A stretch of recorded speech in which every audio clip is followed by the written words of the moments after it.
네, 안녕하세요. 결국에 한일 정상회담이 무산되었습니다. 방금 들어온 속보입니다만, 문재인 대통령이 도쿄올림픽 불참을 확정지었다. 한일 정상회담이 무산되었다. 이런 속보가 현재 타진되고 있습니다.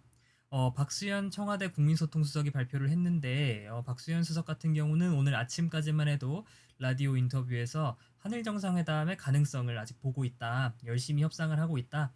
그렇게 얘기를 했습니다만, 결국에는 현안에 대해서 상당한 차이가 있기 때문에 한일 정상회담을 여는 그런 상황이 마련되지 않았다.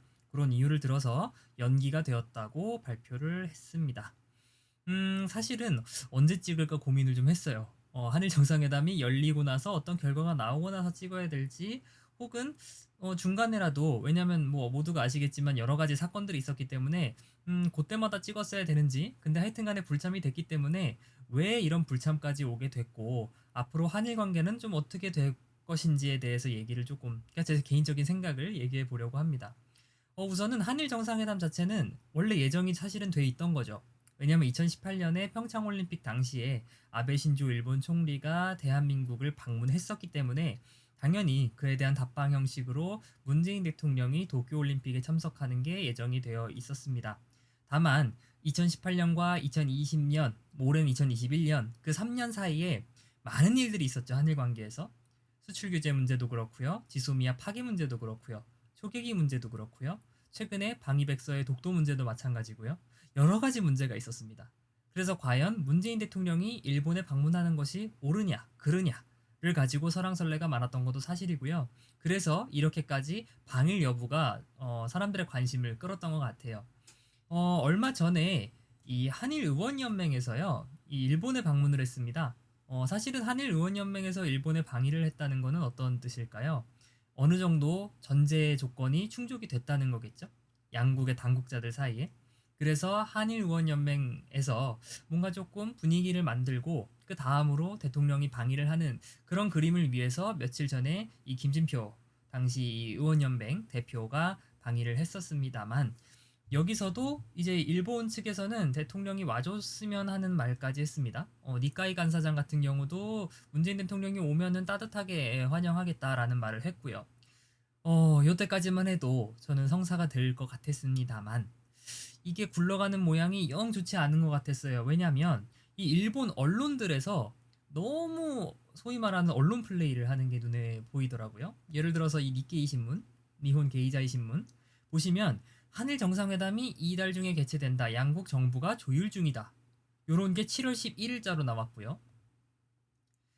더 이전에 보면 산케이 신문에서 7월 6일에 더 며칠 전에 문재인 대통령이 도쿄올림픽 개막에 맞춰서 방위를 하고 싶다는 의향을 일본 정부에 전했다. 요런 것도 터져 나왔고요. 어제, 어제는 한일 정상회담이 23일로 확정됐다. 그 다음에 부적절 발언을 한, 바로 다음에 말씀을 드리겠습니다만, 이 부적절한 발언을 한 일본 공사, 이 소마 공사를 경질하는 쪽으로 가닥이 잡혔다. 그런 보도가 나왔어요.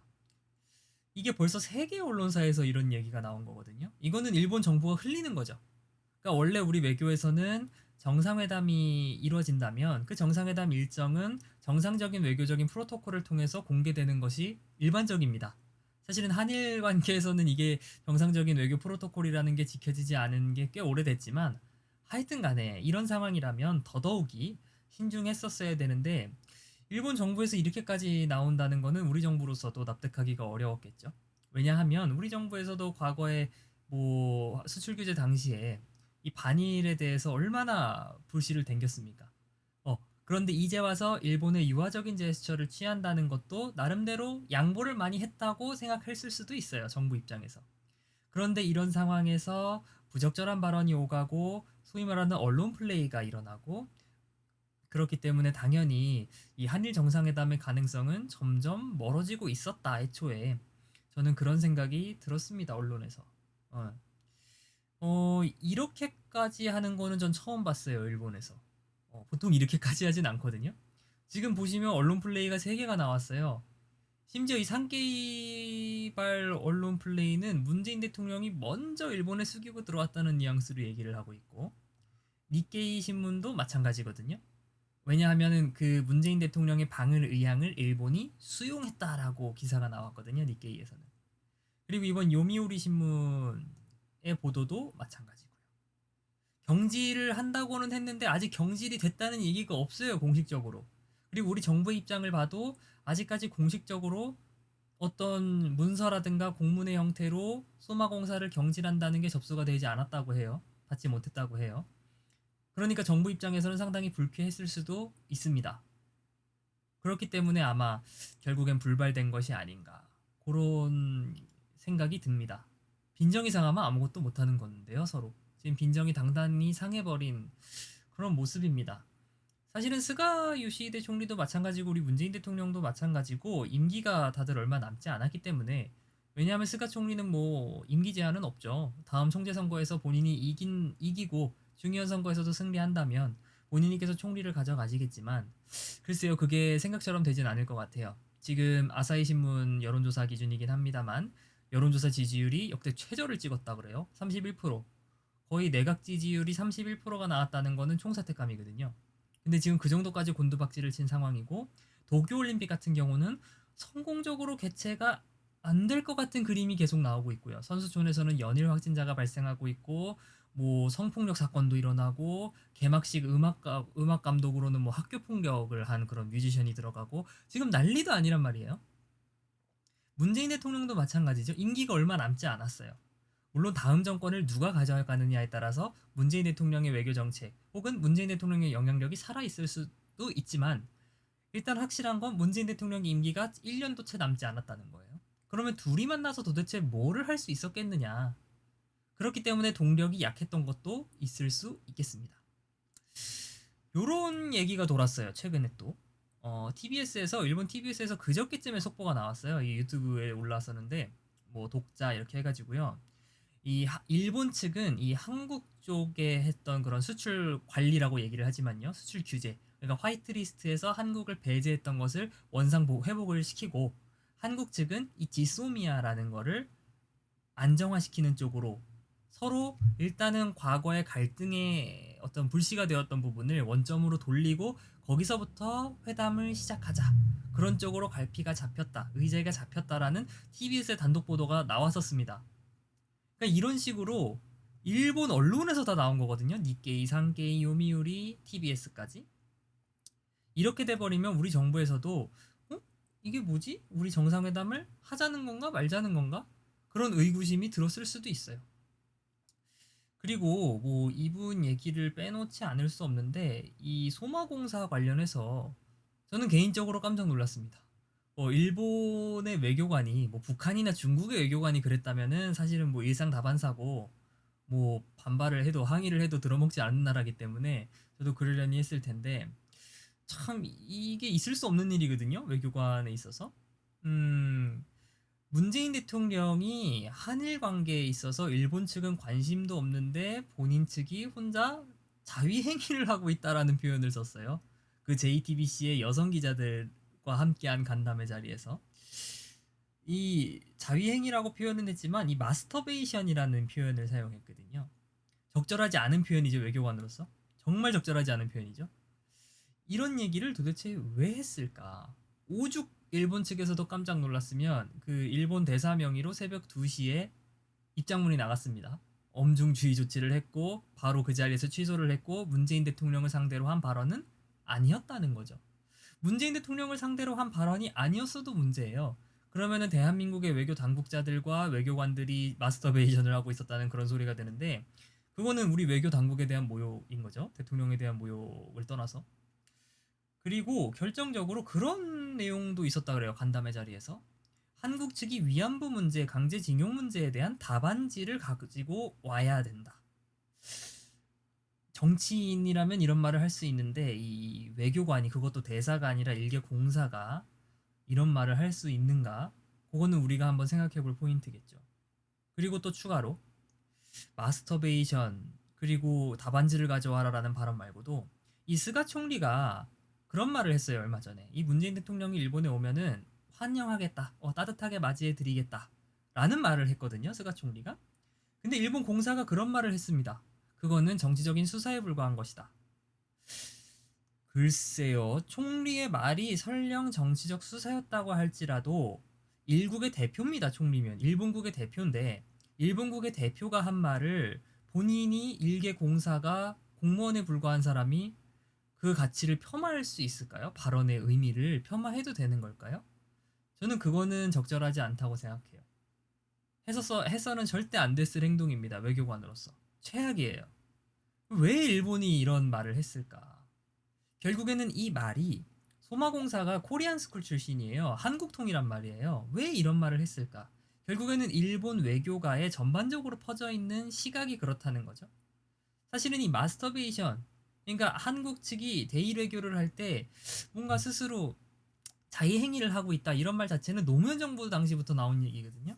그러니까 노무현 대통령이 당시 그 고이즈미 주니치로 총리하고 셔틀 외교를 되게 많이 했어요. 그 사진 찾아보시면 나오겠지만 그 벤치에 앉아서 대화하는 장면도 있고요.